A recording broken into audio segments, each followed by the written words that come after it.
Bienvenidos a Agroprecisión, el podcast de Corteva y eltiempo.es para hablar sobre agricultura, meteorología, tecnología y sostenibilidad en el mundo agrario.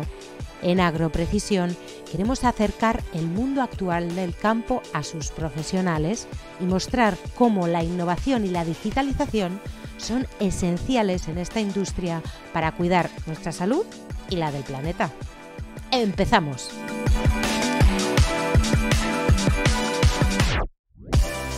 Buenos días a todos, soy Alba Rocher y soy redactora del Tiempo.es. Comenzamos el 7º episodio de Agroprecisión de Corteva, el tercero en colaboración con el Tiempo.es, y Agroprecisión es un espacio en el que acercamos a todos los públicos dos de los grandes retos del campo en la actualidad, la digitalización y el desarrollo por un planeta más sostenible. En este capítulo, en el que nos adentramos de lleno en la estación más fría del año, vamos a hablar de los inviernos extremos en el campo, cómo influyen o afectan en el desarrollo y crecimiento de los cultivos y, en definitiva, en el resultado final. ¿Qué cultivos son los más perjudicados? ¿Cuáles soportan mejor las temperaturas extremas? ¿Llegaremos a normalizar estos fenómenos en el futuro? ¿Y cómo responde la industria a este desafío? Para entrar en contexto, en esta ocasión nos acompaña David Descals, experto técnico biológico de Corteva AgriScience. Es un placer poder tenerte aquí. Bienvenido, David. Hola, buenos días, Sara. Igualmente un placer. Muchas gracias. Vamos a empezar a hablar de una de las principales consecuencias del cambio climático que más podemos observar en la actualidad, y es la inestabilidad de las temperaturas. Después de haber vivido el verano más cálido de la historia en nuestro país, seguido de un intenso veroño, nos enfrentamos a la entrada de un invierno con importantes variaciones de lo que acostumbramos a pasar en esta estación. Sin embargo, aunque podamos pensar que llegarán fuertes entradas de frío, lo cierto es que se prevén temperaturas más cálidas con tendencia a mayores fenómenos climatológicos extremos. Esto también se ve reflejado en los campos de cultivo, en el que las temperaturas mínimas en un nivel muy alto pueden afectar fuertemente a ciertas cosechas, como en este caso las lechugas. Entonces, David, cuéntanos un poco, ¿cómo está siendo este invierno? Y sobre todo, los inviernos recientes. Buenos días, Aroa. Efectivamente, buenos días. La climatología en estos últimos años está cambiando y cómo los inviernos están siendo pues, muy extremos pues con esos fenómenos meteorológicos de temperaturas tan adversas, tan bajas, puntuales, pero sobre todo este último punto que está remarcando que para nosotros es muy importante. Estamos viendo cómo las temperaturas por las noches pues están siendo más altas de lo normal. Estamos viendo, pues yo ayer estaba revisando las temperaturas mínimas de la zona donde vivo, en la zona de Caravaca, por ejemplo, y me daba cuenta que las temperaturas mínimas de aquí al 2 de enero pues no iban a bajar de los 3 grados, lo cual no es normal. En estas épocas del año, pues lo normal es que bajen a temperaturas de 0 grados, -1, -2, lo cual sería un invierno normal. Sin embargo, estas temperaturas tan atípicas, pues sobre todo relativas a las temperaturas mínimas, que no están siendo suficientemente bajas, pues están afectando de manera directa al desarrollo de los cultivos hortícolas de invierno. Los ciclos de estos cultivos, pues normalmente los grandes productores suelen hacer una programación en las fechas de siembra, las fechas de recolección, más o menos saben los ciclos cuántos días van a tener. Y sin embargo estamos viendo cómo se están adelantando y ciclos a lo mejor de lechuga que tenían una programación de, pues no sé, de 100 días, pues se están yendo a ciclos de 80 o ciclos de 90 se están yendo a ciclos de 70. Nosotros, por ejemplo, tenemos unos ensayos en unas fincas en este caso, pues de cultivo de lechuga, cuya recolección la teníamos programada para el 20 de enero y sin embargo las vamos a recolectar a finales de este mes, de diciembre. Eso significa que a finales de este mes nos vamos a encontrar un exceso de producción de hortícolas porque se han adelantado y cuando llegue esa época pues del 20 de enero pues nos encontraremos que no hay producción y todo el impacto que tiene después en los precios. Digamos que al final es un poquito ingobernable el poder predecir cuándo vamos a poder recolectar nuestros cultivos de manera clara y concisa. Es un poco una locura, pero es lo que estamos viendo en los últimos años. Adelantos en la producción, adelanto incluso en la floración de cultivos, en el caso de frutales, etcétera. ¿Qué factores consideras que se dan para determinar un invierno como extremo? Bien, en los cultivos, pues bueno, un invierno extremo es aquel que tiene unas temperaturas por encima de lo normal, durante un periodo prolongado. Este año, por ejemplo, pues tuvimos un invierno extremo, que fueron las heladas que tuvimos en el mes de abril, que fueron temperaturas muy bajas, pero sobre todo por un periodo muy prolongado de tiempo, y esas fueron las que hicieron realmente muchísimo daño. Y en referencia a los recursos naturales necesarios para el desarrollo de los cultivos, como el agua, las fuentes de energía, el suelo, ¿cómo afecta estos inviernos extremos para este crecimiento de los diferentes cultivos? Bueno, todo está muy relacionado. Pues, por ejemplo, el año pasado, la temporada pasada, los cereales pues tuvimos un periodo de sequía importante en los meses de diciembre, enero, no teníamos periodo de lluvia, sin embargo empezó a llover en febrero, marzo otra vez y los cultivos pues bueno, fueron adaptando y sin embargo llegó ese mes de abril tan crítico que fue el que causó un daño irremediable en los cultivos. Por lo tanto, al final todos estos cambios están afectando al desarrollo de un cultivo porque los cultivos de cara a poder sobrellevar esos periodos de temperaturas extremas, pues tienen que estar pues bien nutridos, bien desarrollados, bien llevados. Y si en alguna de esas fases, como el establecimiento, en el caso de los cereales, en el establecimiento del cultivo, tenemos un periodo de sequía importante, pues ya nos va a hacer un impacto en ese cultivo. Vamos a tener un cultivo más débil de lo normal. Recuerda que puedes escuchar todos los podcasts de Agroprecisión en corteva.es/podcast y en Spotify e iVoox desde eltiempo.es. Síguenos y descubre cómo conseguir una agricultura más productiva y sostenible en los próximos años. Vamos a seguir entrando en materia poniendo ejemplos reales y bueno, finalizando ya el año y comenzando el invierno, cultivos como el trigo, la vid o la cebolla son algunos de los más relevantes durante esta estación. A su vez, podríamos decir también que son los que mejor aguantan las heladas e incluso necesitan de horas de frío para poder brotar adecuadamente, como en este caso las viñas, que pueden afrontar hasta los menos 20 grados bajo cero. Otros, por el contrario, a pesar de pertenecer al grupo de labranza del invierno, son más sensibles a las temperaturas bajo cero. En este caso, podemos hablar de la patata, el olivo o el almendro como algunos de los más relevantes. David, con tu larga experiencia en el sector, ¿qué cultivos consideras que soportan mejor los inviernos extremos? Y bueno, y sobre todo las heladas. A ver, si hablamos de heladas muy prolongadas, pues la verdad es que van a haber muy poquitos cultivos que sean capaces de pasar ese periodo, ¿vale? Sin embargo, si hablamos por lo que nosotros entendemos por heladas, que son periodos puntuales, ¿no? de temperaturas por debajo de 0 grados y demás, ahí ya la cosa cambia.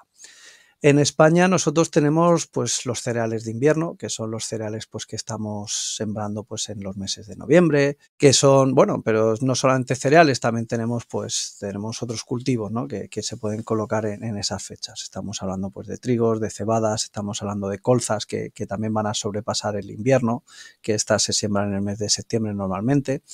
Y lo que se hace es que estos cultivos, pues como te decía anteriormente, pues tienen que estar bien llevados, bien nutridos, bien formados para prepararlos para esas condiciones de invierno.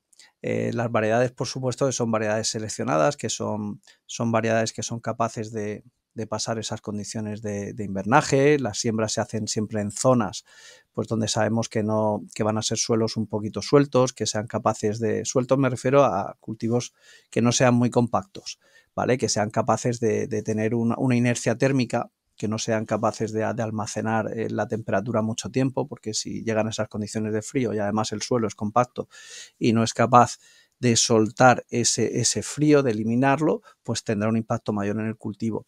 Está todo muy relativo. Los cultivos de cereales en España se van haciendo mucho tiempo y al final todo el mundo sabe dónde se tienen que ir las zonas de producción, cuáles son las de invierno, cuáles son las que se van a colocar los cereales de primavera, la selección de las variedades, los tratamientos de semillas que se tienen que hacer a las mismas para que estas plantas vayan bien llevadas de cara al invierno. Y luego ya si nos metemos en cultivos de frutales, ¿no? Lo que estabas comentando anteriormente, son cultivos que están en dormancia vegetativa, y estos son cultivos muy sensibles. Y digo sensibles porque, como hemos mencionado anteriormente, y viene toda a colación de lo que hemos hablado hace un ratito, Cuando tú tienes unas temperaturas mínimas en estas fases de invierno y llega un periodo de lluvia, pues el árbol puede adelantar sus estados vegetativos. Pueden entrar en floración, pueden entrar en inducción floral, pueden empezar incluso la brotación, se adelantan con respecto a los periodos vegetativos que normalmente solían tener en determinadas fechas, y ahí es donde las heladas, estas heladas de invierno, pueden hacer muchísimo daño. E idealmente, y al igual que en los cereales, las variedades de frutales se han ido seleccionando en base a las horas frío que necesitan para empezar pues la inducción floral, empezar la floración. Sin embargo, pues todas estas inclemencias que estamos viendo o estos cambios que estamos viendo en las temperaturas de invierno hacen que muchas veces los mismos se adelanten, y esos son los que realmente son más sensibles a estas heladas, que además las heladas normalmente solían venir en febrero y, como vimos el año pasado, llegó a ser en el mes de abril, lo cual esos 2 meses, pues claro, fueron claves, llegó demasiado tarde con respecto a lo normal. Pero esto no se ha iniciado hace poco, no es un fenómeno que se ha iniciado hace poco. Si vemos los datos en este caso yo he estado revisando los datos de Agroseguro, y bueno, pues os puedo decir que es impresionante. Dice que en el año 2022 se ha pagado un 12% más de compensaciones con respecto al año 2021 en los daños ocasionados por las heladas, y que es un 25% superior a lo que tuvieron que pagar en el 2020.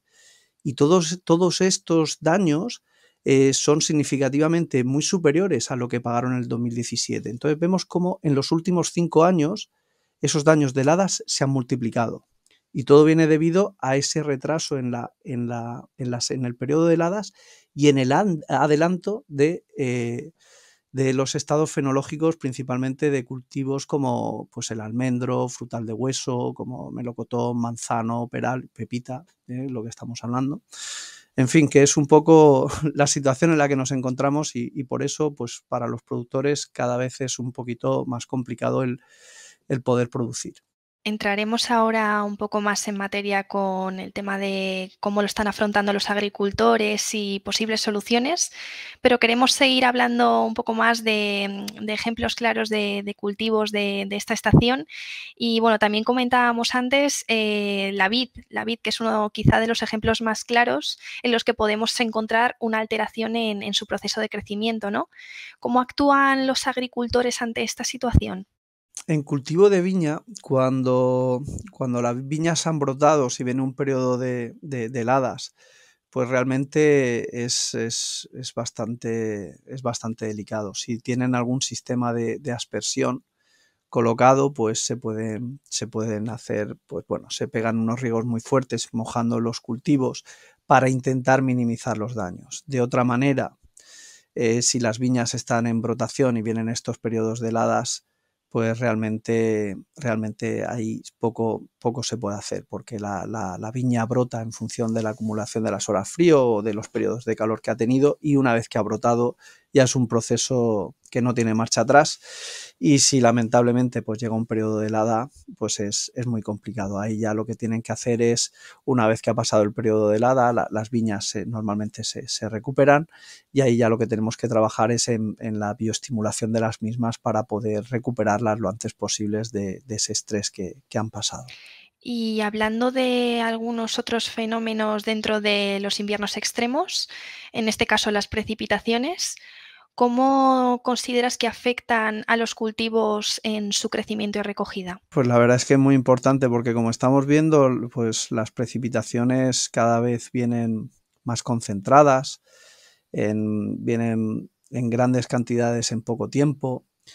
Y claro que afectan de manera significativa. Yo recuerdo primaveras para la patata temprana, que estaba en periodo casi de recolección en la zona de Sevilla, Cádiz, y aquellas lluvias pues bueno, causaron un estrago, porque una vez que los cultivos se inundan, retrasan el periodo de recolección y luego afectan a la calidad del tubérculo. Mucha de la producción pues se echó a perder, las plantas pues se pierden, pero ese mismo fenómeno también impacta en el lado este de la península, en cultivos de hortícolas principalmente. O sea, ante eso pues estamos viendo cómo afecta, y además afecta después no solamente a la producción, sino al precio del cultivo. ¿Y los agricultores pueden prever con suficiente antelación este tipo de fenómenos para, en la medida de lo posible, anticiparse a la pérdida de los cultivos? Lo que puedes hacer siempre es llevar el cultivo, como hemos dicho anteriormente, llevar el cultivo bien desarrollado, con unas estructuras bien formadas, bien nutrido, que tengan unas paredes celulares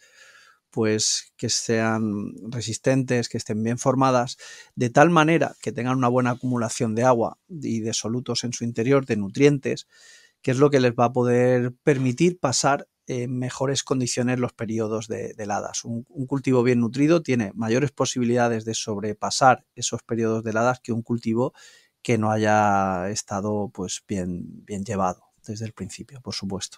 Y comentabas antes los cultivos de cereales durante esta estación. Queremos profundizar un poco más en ello, dado su temprano periodo de siembra durante sobre todo los meses de octubre y febrero. Cuéntanos, ¿estas condiciones varían de forma notable con la llegada de los inviernos extremos para la siembra del cereal? A ver, la siembra del cereal este año ha venido determinada principalmente por los periodos de lluvia, ¿vale? Normalmente se empiezan en octubre y en esos meses hemos tenido una entrada de unas borrascas, las cuales nos han ido delimitando, marcando los periodos de siembra. Al final lo que se van buscando son variedades que estén adaptadas a las condiciones locales, que estén adaptadas a la previsible condición meteorológica que van a pasar. Se llaman variedades de invierno porque tienen esa capacidad de poder pasar esos periodos de estrés tan importantes. Y luego lo que indicábamos al principio, los tratamientos de semilla, pues a base de, hay productos bionutricionales que se pueden aplicar o bioestimulantes que se pueden aplicar en el tratamiento de semilla, que son los que nos van a garantizar el establecimiento del cultivo. Y en ese primer mes, en ese mes de noviembre, si el cereal se ha desarrollado en condiciones óptimas, se ha estructurado bien la planta, pues va a ser capaz de pasar esas condiciones de invernaje. Y en cuanto a las variedades, a los cereales de primavera que me decías, esos cereales que se pueden sembrar en el mes de febrero, igual, son variedades que están adaptadas a las condiciones que van a pasar. Y luego, pues también se suelen hacer esos tratamientos iniciales en la semilla con esos nutricionales que les va a permitir poder tener un establecimiento del cultivo óptimo. Nos has hablado de estaciones y de meses del año, pero ¿también depende de la zona geográfica en la que se encuentren los cereales o es generalizado? Hombre, por ejemplo, en las zonas nortes, la zona de Castilla-León, la zona de Navarra, la zona de Cataluña, pues tenemos unas zonas de cereales de invierno muy importantes, que son las de referencia. Y luego ya los cereales de primavera pues se suelen colocar más en la zona más sur de la península, la zona pues de Andalucía, Castilla-La Mancha, etcétera. Pero también hay zonas donde se pueden hacer cereales de invierno en estas zonas, ¿vale? Porque son condiciones pues de alta montaña, sabemos que las condiciones de temperatura y demás y de suelo son óptimas para poder realizarlos, la previsible cantidad de agua que vaya a llegar, porque son cereales que te pueden dar un muy buen alto rendimiento y al final se adaptan a las condiciones de cada zona. Y por último, para cerrar un poco el bloque de los cultivos de cereales, ¿existe riesgo de asurado en los inviernos más cálidos? A ver, en los inviernos más cálidos no, porque no están en las condiciones en las que normalmente el asurado suele suceder. Lo que sí sucedió este año, y vuelvo a hacer un poco memoria de lo que ocurrió, partimos de que hacemos unas siembras en 2021, pues que vinieron en un periodo de sequía importante, después llegaron las lluvias en el mes de febrero-marzo, después en abril llegó un periodo de frío muy, muy importante que causó estragos en los cultivos frutales. Y en los cereales, pues bueno, se fueron desarrollando y sin embargo, cuando llegó el mes de junio, llegaron unas temperaturas extremas, elevadísimas, y ahí sí que tuvo un impacto en los cereales. Por lo tanto, Todo comienza desde la siembra. Un cultivo bien llevado tiene mayor capacidad de poder pasar esas condiciones de frío y tendrá mejores condiciones de llegar después a las condiciones de verano, pero ya en esas condiciones de verano de cara al asurado, ahí ya pues se tienen que volver a aplicar otra serie de productos, en este caso bioestimulantes, que lo que hacen es que reducen la evapotranspiración de los cultivos para almacenar agua y que sean capaces de sobrepasar esas condiciones de extremo calor que afectan directamente al rendimiento, a la producción del grano. Pero en los inviernos realmente el asurado no llega a pasar porque estamos en condiciones frías y no estamos en los momentos de recolección, ¿vale? Eso suele suceder o sucede pues siempre mucho más tarde en el desarrollo del cultivo. Pero es muy importante porque todo está muy relacionado. Siempre en agricultura se dice que lo que bien empieza suele acabar bien, pero está siempre expuesto a otro tipo de impactos en el desarrollo del cultivo. Sí, en este caso, como hablábamos de las condiciones climatológicas. Bueno, como estábamos hablando ya de algunas soluciones, vamos a cerrar bloques hablando pues, desde el sector agrícola. ¿Qué soluciones o alternativas se plantean? Bueno, a ver, todas las compañías y nosotros como Corteva estamos muy enfocados a la producción agrícola y nuestro objetivo es satisfacer las necesidades del productor y hemos visto claramente pues, estas condiciones que están sufriendo. A partir de ahí estamos trabajando pues, en soluciones que se llaman bioestimulantes principalmente, también tenemos biofertilizantes y el objetivo es nutrir el cultivo de manera adecuada, formar esas estructuras celulares en el interior que sean, pues, ¿cómo decirlo?, consistentes, que les permita poder almacenar agua y nutrientes de manera adecuada. Al final son solutos que les permitan poder pasar esas condiciones de frío tan elevadas. En el caso de frutal de hueso y de pepita, pues también estamos trabajando en otro tipo de soluciones que son los productos que sirven para poder almacenar horas frío en el cultivo, porque si un cultivo no almacena las suficientes horas frío, la inducción floral no es óptima, tiene un impacto muy importante en el desarrollo, no solamente en la cantidad de los frutos que va a producir o los kilos por hectárea, sino en la calidad de los mismos. Estamos viendo como últimamente esa acumulación de horas frío no es la óptima, entonces, pues bueno, tener este tipo de soluciones es otro de los objetivos que tenemos, estamos trabajando. Tardaremos todavía a lo mejor un poquito en poder llegar al mercado, pero es otra de las soluciones que estamos trabajando. Y después, pues en bioestimulantes para poder, pues bueno, ayudar a los cultivos, a los productores a sacar no solamente la máxima cantidad, sino la máxima calidad de sus frutos o de sus cultivos mediante el aporte de este tipo de soluciones. Y desde Corteva, con este tipo de soluciones, ¿cómo creéis que contribuye la digitalización en la protección de los cultivos más vulnerables ante los inviernos extremos? Bien, ese es muy buen punto. A ver, al final lo que tenemos que ir recolectando son muchos datos. El disponer de datos pues, nos va a poder permitir poder ver tendencias que yo creo que ya se están marcando. Se está trabajando en previsiones. Tener un sistema que nos permita saber cómo está nuestro cultivo, pero también poder adelantarnos o prever un poquito qué es lo que va a ir sucediendo, nos va a ayudar significativamente a poder adaptar pues nuestras variedades, nuestras recomendaciones de siembra, quizá a lo mejor, oye, pues retrasarlas un poquito en determinadas zonas en base a este tipo de datos y poder ayudar al productor. Al final es tener el control de tu cultivo de manera digital, es otra herramienta más que nos va a permitir poder sacar el máximo rendimiento del cultivo. Es fundamental, vamos, es una de las patas para los agricultores sin duda. Y ante este estudio y análisis previo, ¿consideras que los cultivos están más expuestos al ataque de enfermedades, plagas u organismos dentro de un invierno extremo? Sí, si entendemos el invierno extremo, como hemos dicho, de temperaturas bajas extremas, es decir, temperaturas muy muy bajas, pero también lo que hablábamos antes de las temperaturas mínimas en invierno que estamos viendo que son más elevadas y es lo que estamos viendo en este mes, claro que tiene un impacto. Las plantas cuando están con esas temperaturas mínimas tan elevadas, pues están más tiernas, la planta está está desarrollándose. Las plantas que se están desarrollando son más susceptibles de ser atacadas por los insectos, de ser atacadas por los hongos, tienen las condiciones idóneas para el desarrollo de los mismos. Esas temperaturas suaves pues permiten la proliferación de plagas como pulgones, como puede ser mildew, con condiciones de temperatura, de humedad.